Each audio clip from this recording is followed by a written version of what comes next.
Hi, welcome to Southern Girl in the City. My name is Dominique Duarte, and I'm a singer actor who currently lives in Brooklyn, New York. And I wrote a blog post yesterday about how to date as a late bloomer in 2025. If I'm honest, in many areas, I have been a late bloomer. I would say as a dater, but also as in my career. Um, but mostly in dating.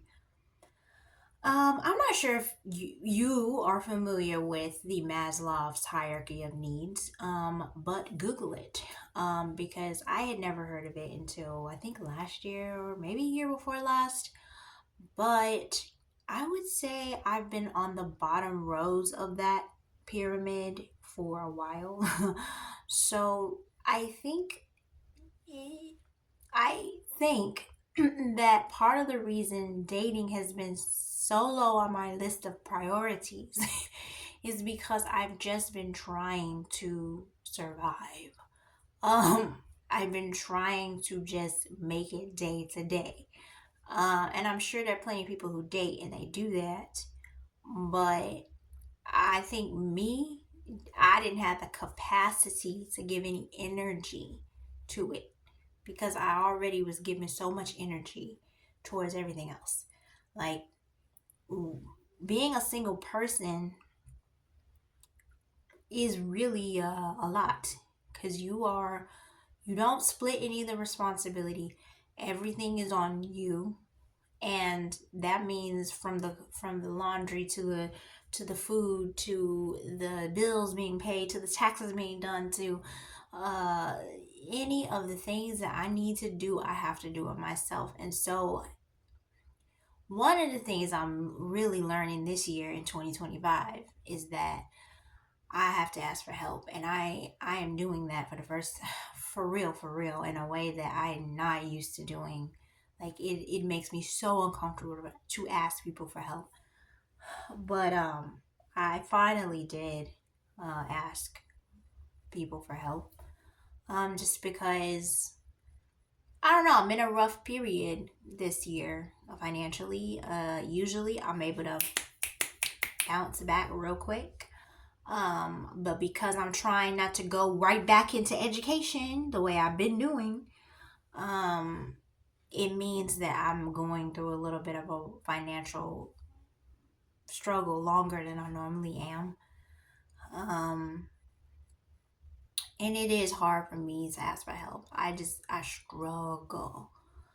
But also, because I've been in like survival mode for so long, dating has just not even been a blip on my radar for two reasons. For one, I can see just as an outsider looking in that if you're in a relationship, this takes a lot of work. It takes a lot of work. And also, I don't have a ton of people who come to approach me, if I'm honest. Yes, I have had people hit on me. Yes, I've had people ask me out. It does happen. But it is not common. Like, it's not like everybody and their mother was asking me out. Like, that was not happening. So, let's say I might be asked out or hit on like maybe a few times a year. Um, Maybe every couple of months or so, like few months or so. Like, it wasn't regular. And when I gained weight during the pandemic, I don't think anybody ever once hit on me. So I do think weight does make a difference because I think that when I've been slimmer, people show a little more interest. But when I gained weight, like people didn't, it was like I didn't exist. And some of it could have also been because we were all wearing masks. But also, people really weren't checking for me when I was heavier. However, I've been thin, I would say thin, most of my adult life. I was only heavy for like a few years. And really not even, and like really like 2 years. But I really have been a thin person most of my life, and so because I know there's also this belief that if you're really thin and you everybody just hitting on you, and I'm like, no, I mean, I wasn't skinny, but I wasn't fat, but like I still wasn't getting a ton of male attention. And some of it, I think, is because I'm always, I would say about 80% of the time, I am in predominantly white environments. I must say, from high school, shoot, from high school on up until now. Because when I work these high profile catering events, there's not a ton of black women that work there. Not a ton of black men that work there. And I get it. You could date people outside of your race, and I don't mind that. I wouldn't mind dating outside of my race. I have no problem with that. But I don't have men of other races checking for me in that way. So even on apps, Bumble is an app that people have suggested that I use multiple times, but I have attempted to use that app and I don't even match on that app. Now Coffee Meets Bagel is one that I feel like has been more successful for me because I have gone on at least 2 dates with that app. Hinge is also pretty good. Bumble is not a bad app. It's just not a great app, I don't think, if you're a black woman. I think it's fine if you're white. It's just not fine if you're black. Because I don't see a lot of black men on the app. And I think it's just also maybe a different caliber of people who maybe have a little bit more jobs that are maybe a little more affluent. Um, from what I saw, most of the people that I'm swiping from, like they had gone to like Ivy League schools. Um, so I don't think people from Ivy League is checking for your girl, black or white, honestly. I don't know what it is, but it is. Um, anyway, so one of the things is seeking out other people who are also late bloomers. It gives you an opportunity to discuss maybe what things that they do to help with their own dating situation. I mean, there's one coworker I worked with, former, who she used an apps to meet her current husband, and I had no idea that you have to be on those apps for a long time sometimes. Like it's not like you're on the app for like a few months and then you don't meet anybody and you think, oh well, these apps just don't work, when in reality it's not that the app doesn't work. It could be a combination of factors. Maybe the app might not be great for your demographic. um Two, the app may also, it just takes time. It takes time. And just like in the real world, when people used to not use dating apps and we met in the real world, it took time to meet people. Um, so by surrounding yourself with other late bloomers, it gives you an opportunity to see, well, what tactics they use. So this person was saying they were on the app for like 10 minutes, 10-15 minutes a day for like 2 years before they met their current husband. So I was like, okay, so this really is time consuming. And then I talked to this other woman at work who she said that she has a matchmaking company, and she said that basically the same thing. You need to be on the apps 10 to 15 minutes a day. She was like, she's like, I don't know how you would have dated because you're always working all the time. You have to invest time in it. Call me boo boo the fool, but honestly, that was news to me because I didn't know you needed to invest that much time into it. No wonder I haven't invested time into this because I have too much on my plate to worry about this. And I have two, and also because I also have heard so many dating horror stories that it just was like, I already got enough happening in my regular life. I don't want to add on to it. And I think that's what dating always felt like to me, like me adding an additional problem to an already building mount of problems. um, But then I realized, oh, you really have to invest some time into this. So if you're going to use the apps, you can't just say, I'm going to use the app. You need to like scroll on it a few minutes a day. And I can already see that me doing that is helping, because I have gone on 3 dates in a few months, and that's never happened before. And I also have talked to people on the phone. So like that's a start, because that's more traction than I've ever had, really, because most of the time there's a belief that, well, if you just don't worry about dating and you just live your life, it'll happen when it happens. I think that does happen for some people. It ain't happening for me. Because in my 35 years of existence, at work, I have never been asked out. At school, I was never asked out. On the street, every now and then, maybe I get hit on, but in New York, and maybe a little bit in Memphis, people would show interest, but it would be usually someone I didn't know, a stranger. Um, and I think for me, I would prefer it was somebody that I knew.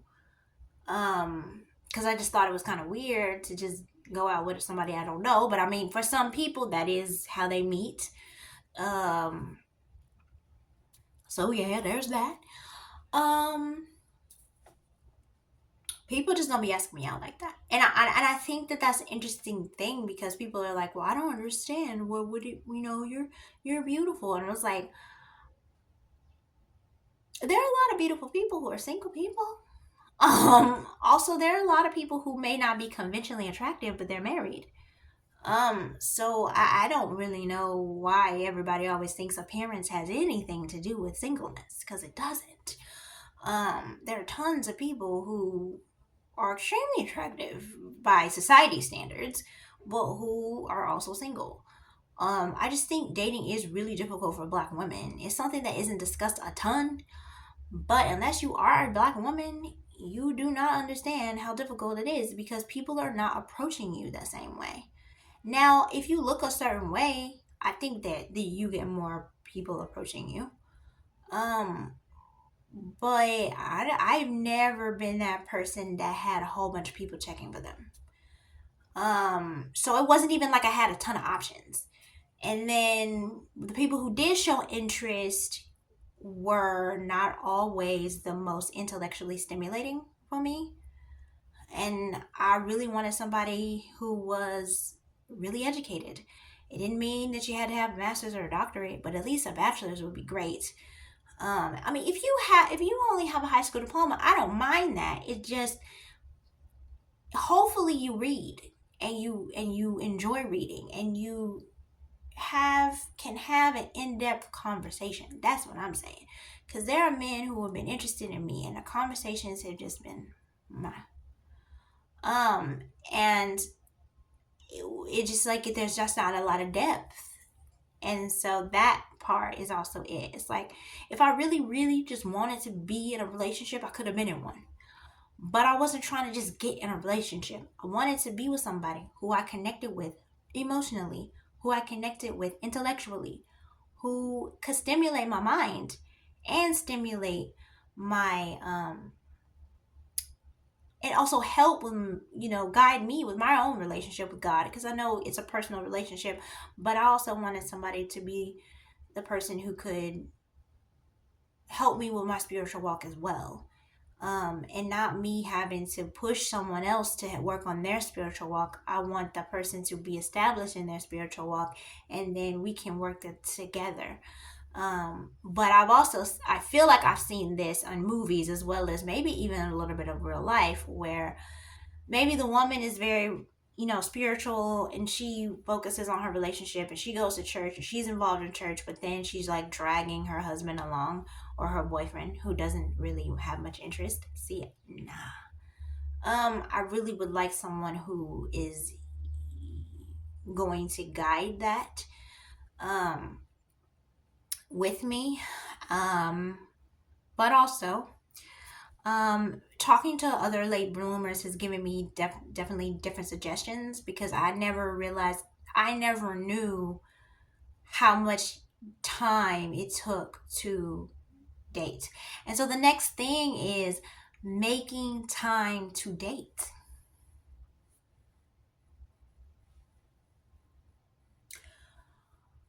I don't know if it's because I watch a lot of movies or what, but for some reason, I just thought people just met, they fell in love, they continued to live their life, and then they got married and lived happily ever after. Maybe they might have had a hard time with marriage, but whatever. I did not realize that you have to invest in dating for real. Um, I don't know. Maybe I've been living under a rock, but I didn't know you needed to invest in dating. Like, I don't mean dating, I don't mean just, oh, you met someone, you have a relationship. I knew that would take work. What I didn't know was that in order to find the person that you want to be with, you have to invest time into dating to find that person. And my assumption was this just automatically happened because someone approached you and you just met at a coffee shop, or you met at church, or you met at this place, or you met at that place. Because for some people, that has been the case. I would say, though, most of the people I know either met on a dating app or they met at school or work. And since nobody was checking for me in college, people was definitely not checking for me in my jobs. Um, I don't know. And then I wasn't going out, to clubs or bars. I didn't think I would meet my future spouse at the bar. So, um, yeah. And then church, everybody's like, what about church? And I was like, well, I've been involved in church. I was involved in church for 3 years in New York City, and I was involved in church in Tennessee. And no, there are not enough young men in the church. So, most of the men are elderly. And there's that. So I know a lot of older people think dating apps are like the abomination. But in 2025, how else are you going to meet someone other than using a dating app? Because I've been to church. I was on a 20 city tour. I have performed in multiple cities across America. And I've yet to be approached in any of those situations. So I'm like, I get it. Maybe you don't have to use the dating app if people are consistently approaching you on the regular. But if people are not approaching you, then dating apps it is. Because I don't know. And the thing is I wanted to say, well, I've tried dating apps, and I have said that this for real is when I really tried dating apps. Because in the past, I would try the app and I would delete it in a few weeks. I would do it, I would download an app, I would delete it in like a few weeks. That would be it. This time, what I did was I figured out what apps would work for me. So I downloaded Bumble, I downloaded Coffee Meets Bagel, and I downloaded Hinge. I actually ended up deleting Bumble, and the reason is because I know with that app in particular, I do not match. Forget getting to a date. I don't even match on that app. And I have downloaded it in past times, and it just didn't match. Now with Coffee Meets Bagel, I match. Do I match all the time? No. Hinge, I match a little bit more frequently, but once again, people you match with, they still don't talk to you, which is confusing to me, because I'm like, how the heck did we match if you don't even want to say hello? What up? Even after I say hello, or child, I don't know.